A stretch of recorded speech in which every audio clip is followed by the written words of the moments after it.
지금으로부터 6년 전 한 여성과 남성이 사랑에 빠집니다. 남성은 이미 가정이 있었습니다.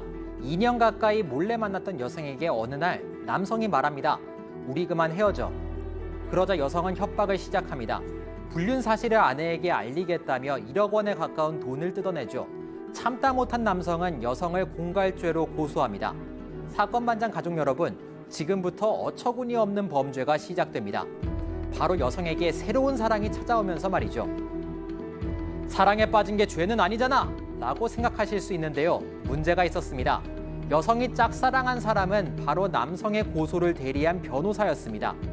가정이 있는 유부남이죠. 그러나 여성은 집요했습니다. 변호사 사무실에 몰래 들어가서 경찰이 올 때까지 버티고 변호사를 와락 끌어안아 버립니다. 밖에서는 변호사의 아내 행세도 했습니다. 결국 변호사도 여성을 고소합니다. 그리고 수사에 나선 경찰은 충격적인 진실을 마주하게 됩니다. 오늘 사건 엑스파일은 혼자 한 사랑의 결말을 살펴보겠습니다. 오늘 전반적으로 아이템이 좀 이상하네요. 예. 자, 아무튼 거의 이 홍 기자 이거 혹시 무슨 아침 드라마 각색에서 재구성한 거 아니죠? 아닙니다. 이게 소설이 아니고요. 실제로 판결이 이루어진 아니죠, 이거? 사건입니다. 주작 아닙니다. 실제 사건입니다. 실제 드라마보다 더 극적인 사건이라고 볼 수도 있을 것 같아요. 좀 다시 한번 좀 결론적으로요. 정리를 해주세요. 일단 2015년에 처음 두 사람이 만났습니다. 여성과 남성이 만났는데요. 남성은 이미 가정이 있었습니다. 아내도 있었고 그러니까 불륜을 저질렀습니다. 그래서 2년 정도 만났습니다. 그런데 남성이 여성에게 헤어지자고 통보합니다. 2017년쯤이었어요.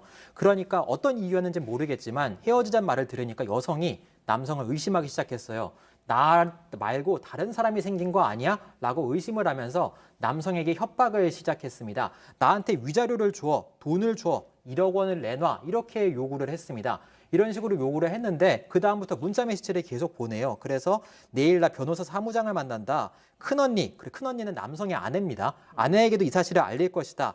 계속 노코멘트 하면 나도 터뜨릴 것이다. 기자들 부를 것이다 했어요. 왜냐하면 남성이 외국계 회사의 임원이었습니다. 그래서 공인에 가까울 수 있었기 때문에 사실을 알리면 큰 타격을 받을 수 있었어요. 이 점을 노려서 집요하게 협박을 했고요. 남성이 겁을 먹고 일단 1억 원을 다 주지는 않고 6천만 원을 보냈어요. 네. 나중에 남성의 아내도 알게 돼서 1천만 원을 보냈습니다. 7천만 원을 받았는데요. 멈추지 않고 3천만 원 더 받아야 된다. 이 돈 다 받아서 다 1억 원을 채울 것이다. 이렇게 문자 메시지를 보내면서 계속해서 협박을 했습니다. 페이스북에도 상대방이 남성이 나한테 구애했다고 공개 글까지 썼고요. 결국에는 공갈과 명예훼손의 혐의 등으로 고소했습니다. 자, 일단 고소를 했어요. 고소를 했는데 그 남성의 변호인과 또 사랑에 빠졌다는 거잖아요. 네, 맞습니다. 정확히는 고소를 당한 거죠. 피해 여성이 고소를 당했는데 고소를 상대방의 변호인에게 이제 반한 겁니다. 이게 좀 아이러니한데 공갈 사건의 고소 대리를 맡은 변호인이었다고 합니다. 그래서 형사소송 과정에서 이 변호사를 알게 돼서 일방적으로 좀 흠모를 시작했고 변호사도 이 사람도 가정이 있는 기혼자였어요. 그런데도 이런 거 신경 하나도 안 쓰고 혼자 계속해서 이제 마음을 키워가기 시작하고 무작정 접근을 시작했습니다. 그런데 심지어는 이 변호사의 아내인 척 이 단골, 변호사의 단골 술집에도 찾아갔습니다. 예를 들어서 홍 기자가 여성이고 제가 이제 주임이라면은 왔어요. 그래갖고 어서 오세요라고 했더니 네, 안녕하세요. 제가 그 누구누구 와이프 되는 사람입니다. 안녕하세요. 상황극이 되게 어색하네요. 어색하네요. 이런 네, 식으로, 이런 식으로. 와서 남편이 자신이 좋아하는 이런 술집에 와서 이 기자 잠깐만요. 변호사다. 지금 교수님하고 변호사님이 그냥 딴짓하고 계십니다. 그냥. 관심이 없으시네요. 네, 그래서 이제 어떤 일로 오셨냐 이렇게 물었더니 누구누구 와이프인데요. 제 남편에게 잘해주셔서 감사합니다. 이런 식으로 이렇게 말을 말도 하면서 안 되게 이런 식으로 계속 아내 행세를 했던 겁니다. 예. 제 귀가 빨개졌나요? 네. 내가 하지 말라 그랬잖아. 이게 안 될 줄 알았습니다, 제가 이거. 네, 제가 연기력이 부족해가지고. 예. 가족 여러분, 제가 대신 사과드리겠습니다. 제 부덕의 소치입니다.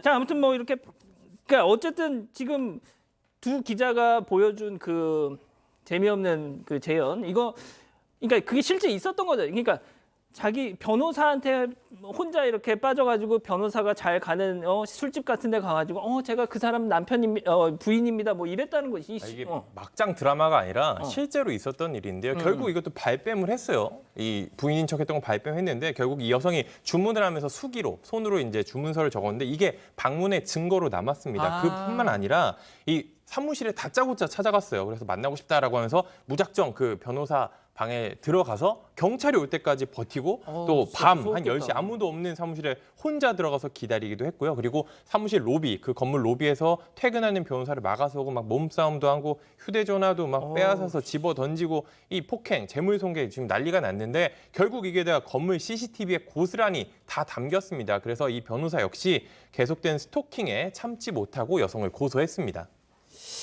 자, 우리 가족 여러분들이 일단은 두 기자가 너무 이제 침울해할까봐 재밌다고는 말씀을 해주시는데 재미없었습니다. 네, 새로운 시도를 하다 보니까. 예.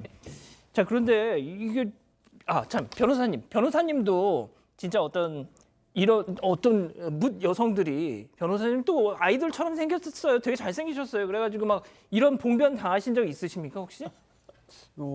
별별 일이 다 있긴 해요. 어. 네, 특히 본업은 아니지만 그래도 일주일에 몇 번 방송에 얼굴을 비추다 보니까 예상치 못한 그런 일도 겪기도 하고요. 있구나. 있어. 근데 뭐 저뿐만 아니라 많은 사람들이 상상하지 못했던 일들을 겪기는 하죠, 살면서. 하나만 얘기해 주세요.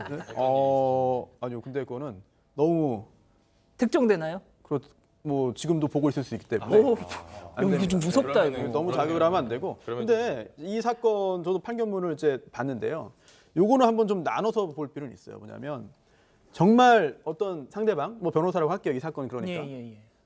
다른 어떤 변호사에게 정말 반해서 정말 사랑에 빠져서 이렇게 행동을 하는 경우도 있고. 근데 그게 아니라 지금 좀 사랑에 빠졌다고 했잖아요. 계속. 근데 그게 아니라 사랑에 빠졌다고 착각을 하는 경우가 더 많습니다. 내가 이미 연인 관계라고 착각을 하는 건데 이거는 사랑에 빠진 거랑 달라요. 그거를 비슷해 보이지만 그 어떻게 대응해야 하는지도 굉장히 좀 달라질 수 있거든요. 그 부분은 좀 나눠서 생각을 할 필요는 있지 않을까라는 생각도 듭니다. 알겠습니다. 결론은 아무튼 손 변호사님도 무수하게 저런 봉변을 많이 당하신다는 거. 무수하지는 않습니다. 예. 아무튼 근데 이 여성 일단 뭐 정신적으로 조금 그런 게 있어 보이네요, 좀. 근데 나중에 진실이 드러났습니다. 망상장애가 있었어요. 경찰이 조사에 나서 보니까 여성이 자신이 자꾸 연인 관계였다. 변호사와 내가 깊이 사귀는 사이다. 이렇게 주장을 하는 겁니다. 그래서 확인해 보니까 여성에게 결혼식장 계약서나 신혼집 계약서가 있었습니다. 이 식장 식사 메뉴 같은 것까지 전부 확인을 해놓은 거예요. 지금 페이스북 나오는데 페이스북에 공개적으로 올렸습니다. 우리가 결혼할 예비 부부다. 증거가 있다. 내가 키스도 했다. 이런 식으로 전혀 사실관계가 확인되지 않은 내용들을 일방적으로 올렸어요. 그리고 상상이 아니라 실제로 저런 서류를 혼자 준비를 해놓고 지인들에게 결혼식 안내 문자 메시지까지 보낼 준비를 다 마치고 있었습니다. 알고 보니까 가족들이 범행 이후에 나중에 설득을 해서 정신병원에 좀 데려갔고 병원에 진료를 받게 했고 그리고 이 증세가 점점 심해지고 있더라. 망상장애가. 이렇게 경찰에게 알려주게 됩니다. 교수님 진짜 약간 망상장애 약간 소름 끼치네요, 좀. 네, 뭐 망상장애, 일종의 이제 장애가 생긴 거죠. 근데 이게 근본적으로는 사실은 전형적인 히스테리성 성격장애, 연극성 성격장애의 범례다 이렇게 이제 볼 수가 있겠습니다. 이런 여성 같은 경우에 병원에 가면 또 의사랑 사랑에 빠지고요. 뭐 여러 가지로 이제 관계에 대한 망상을 지니게 됩니다. 근데 그게 전혀 현실이 아니거든요. 그런데 이게 마치 실존하는 것처럼 느껴야만 본인의 어떤 뭐 실존의 가치, 생존의 가치가 있다 이렇게 이제 생각을 하다 보니까 지속적으로 이런 종류의 문제에 이제 연루되고요. 이런 사람들은 일반적으로 또 다른 이제 거짓말을 늘상 합니다. 그런 것들 리플리 증후군이라고 하거든요. 그러니까 그런 증세들이 있다 보니까 뭐 온라인이고 오프라인이고 전부 거짓말을 하는 거죠. 아무 관계가 아닌데 객관적으로는. 그런데 이제 온라인상의 SNS에다가 저런 식으로 올리기도 하고 그래서 상대방에게는 그야말로 돌이킬 수 없는 피해를 입히죠. 이게 좋게 말하면 사랑꾼인 건데 이게 병인 거잖아요. 일단 질환이라고 하니 그런 부분에 대해서는 조금 염두에 두고서 이제 들어야 할 것 같은데 이 여성 같은 경우에는 일단 주장이 조금 달랐습니다. 내연남이 있었고 첫 번째 내연남이 있었고 그다음에 이 피해 변호사 2명이 있었는데 내연남에 대해서는 공갈을 했는데 여기에 대해서는 약속된 위자료를 주지 않아서 달라고 한 것뿐이다. 그렇기 때문에 난 죄가 안 된다. 정당방위이다. 이런 주장을 했고요. 이 변호사에 대해서는 범행 행위 자체는 인정했지만 앞서서 설명드린 것처럼 우리는 사랑하는 사이였다. 이렇게 주장을 했었습니다. 자, 변호사님 그래서 이 여성 어떤 재판부의 판단이 나왔습니까? 네, 피해자는 2명이고요. 그리고 또 적용된 법조항도 굉장히 많습니다. 여러 가지 범죄를 저질렀는데 유죄 판결 받았고요. 징역 1년 6개월형을 선고하면서 집행을 3년간 유예했습니다. 피해자들이 정신적 고통을 크게 받았고 또 합의도 안 됐습니다. 그러다 보니까 죄질도 좋지 않았는데 하지만 초범이었어요. 그리고 이 사건 후에 한 달 동안 입원 치료를 받았습니다. 그리고 그 외에도 퇴원 후에도 지속적으로 이제 가족과 함께 치료를 받고 있다라고 하는 점을 감안해서 징역형의 집행유예를 선고했습니다. 지금 정신과 전문의들이 이걸 뭐 색정형 망상이라고 또 그런다네요. 이 사랑에 대한 망상이 치료 반응이 가장 좋지 않은 것 중에 또 하나랍니다. 치료 성공률도 높지 않다는 그런 연구 결과가 있다고 합니다. 자, 뭐 이 정도로 정리하고요.